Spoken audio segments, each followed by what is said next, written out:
Hello and thanks for joining us on this Wednesday. I'm Jurnee Taylor. We have a lot to cover today. Let's get into your noon headlines. Today is the day to get your personal property taxes assessed. In 6 minutes, what you need to know to make this an effortless process. And after losing her baby, a mom is warning others about preeclampsia. Just ahead, we share the warning signs of this dangerous condition. Plus, for decades, the name Freddy Krueger has struck fear in the hearts of millions. At 12:22, we meet the man behind the monster. The one thing I can confirm, have no fear, Nathan Scott is here. Welcome back to the noon show, sir. What do you have going on over there in the weather department? Good afternoon, Jurnee. Always great to see you on this noon hour. And we're talking about some warm temperatures out there this afternoon. We've got a mixture of sun and clouds. There's clouds bubbling up with the daytime heating, but we're already at 88 in the capital city, 86 in Russellville, 86 in Searcy. A touch cooler in North Arkansas because more clouds and even a few showers starting to pop up. Dew points, they were into the 60s last hour. Now they've dropped down into the 50s. So yes, it's very warm to hot, but it's not too humid. Here's a radar loop. You see those showers starting to fire up into Carroll County, also Boone County.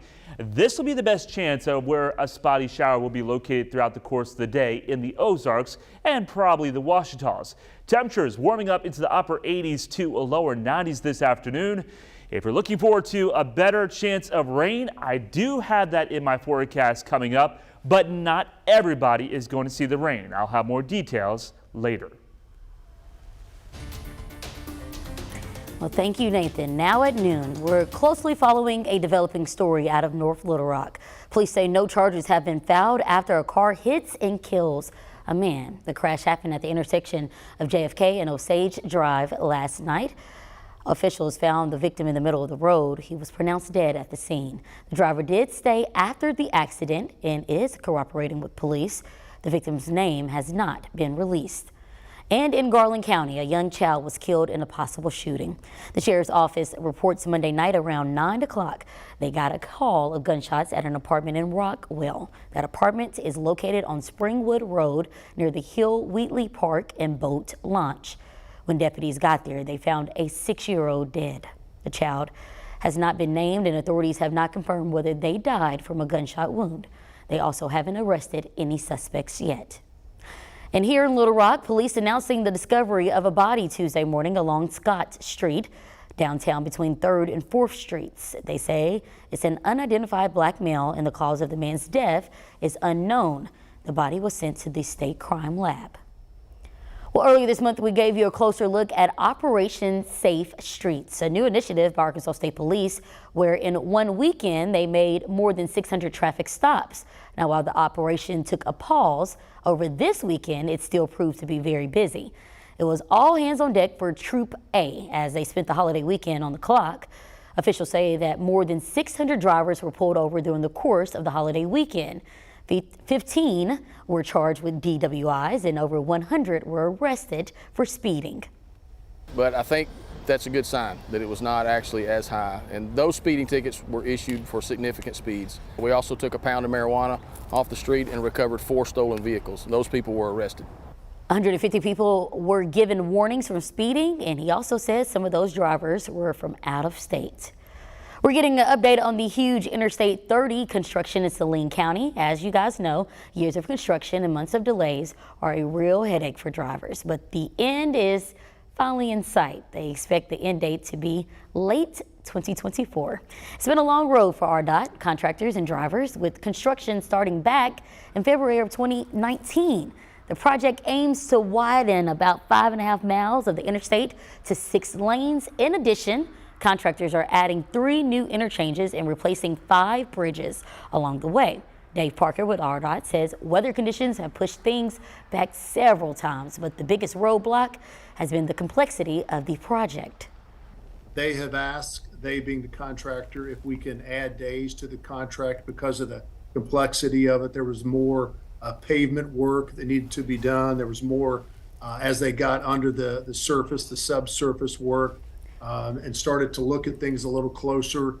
It became a little more complex for them, for us. Now the project has a price tag of $189 million. So it's surely a big project, and before the end is here, Parker says to still expect overnight lane closures as they try to steer clear of the morning rush. And today is the deadline to get your personal property taxes assessed. It can be confusing for some, but there are steps to make this process easier. TV11's Sarah Habakowitz explains who to call and ways you can appeal if you think your assessment is wrong.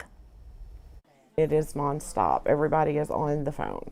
Carla Burnett says last-minute taxpayers are rushing into the Pulaski County Assessor's Office ahead of Wednesday's personal property assessment deadline. You have to assess by May 31st or within 30 days of the date of purchase if you acquire after May 1st, and the tax deadline is always October 15th. So your assessment determines your taxes for the next year, but you pay last year's to the county.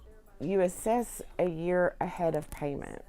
So your tax bill that you receive this year for 2023 is based on your 2022 assessment. But if you think the assessor got it wrong, you can actually appeal. Luann Deere takes part in hearing Faulkner County appeals. You can call in, you have a couple of weeks to call in, and then you'll set a time with your tax assessor for a hearing. That process starts later in the summer, but Deere says landlords like herself should expect to continue paying higher taxes on real estate. It's getting tough. This property right behind me, it went up over $280 some. It'll go up again next year. And Arkansans can also expect a rise on their personal property taxes. Used vehicles have continued to have higher value than people anticipate, but it's not a jump like they saw between 21 and 22. To avoid that extra 10% late penalty, there are a few ways to get assessed. You can either call our office to assess, or you can go online on our website and you can assess your property there. The deadline is before midnight on Wednesday. Reporting, Sarah Habakowitz, THV 11 News. Well, a judge is denying a request by Richard Barnett, the Gravette, Arkansas man sentenced for his role in the January 6th Capitol riots. He had asked that his prison sentence be delayed. He says he wants to push his prison arrival date to August and wanted to be incarcerated in South Dakota. In court documents, Barnett claims that his significant other is disabled and he will need to liquidate personal assets first. Several people remain unaccounted for after the collapse of a more than century-old apartment building in Davenport, Iowa. The 6-story building partially collapsed on Sunday. Officials are working to determine whether continuing to search the unstable remains of the building for more survivors is possible. And a New York federal appeals court has issued a ruling to shield the billionaire Sackler family from lawsuits related to their business, Purdue Pharma, and the role its drug Oxycontin played in fueling the opioid crisis. The decision allows for a bankruptcy deal to resolve cases brought by states, victims, and other claimants. All eyes are on the House of Representatives as the bipartisan deal to raise the debt ceiling goes to a full House vote later today. The results could avoid an unprecedented default on the nation's debt. But leaders from both parties are trying to shore up enough votes to pass the measure, even as hardliners on both sides of the aisle express their opposition. Natalie Brand has the latest from Capitol Hill. I am undecided, but I'm ready to hear what the White House has to say. On Capitol Hill Wednesday, House Democrats huddled behind closed doors for a briefing with White House negotiators before a high-stakes vote tonight. I'm confident that we will avoid a catastrophic default. There are just days to go before the Treasury Department says the U.S. will run out of money to pay its bills. The vote on today's deal would lift the debt limit past the 2024 election, and new projections by the Congressional Budget Office indicates it would cut spending by $1.5 trillion over a decade. Trillions and trillions of dollars in debt for crumbs, for a pittance. Some conservatives are putting up a fight, vowing to vote no. There are also concerns from progressive Democrats. We also need to hold our ground and stand up for the most vulnerable Americans. The bill squeaked out of the House Rules Committee late last night with 2 Republicans voting against it. Even with GOP hardliners opposed, Speaker McCarthy has signaled to reporters the votes are there.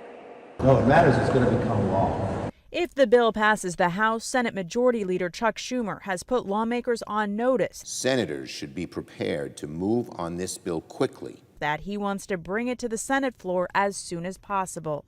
Natalie Brandt, CBS News, Capitol Hill. House lawmakers are expected to go through a process of offering and voting on amendments to the bill before a final vote, which is expected sometime later this evening. But after the break, a health alert. A preeclampsia, we share alarming numbers on the pregnancy complication that can affect women both during and after pregnancy. But first, let's check in with Nathan for our Wednesday afternoon forecast. The heating of the day, Jurnee, is starting to develop some cumulus clouds. There's a slim chance there could be a stray shower out there this afternoon, but most locations will stay dry. Rain chances going up as we enter the weekend. More on that forecast next.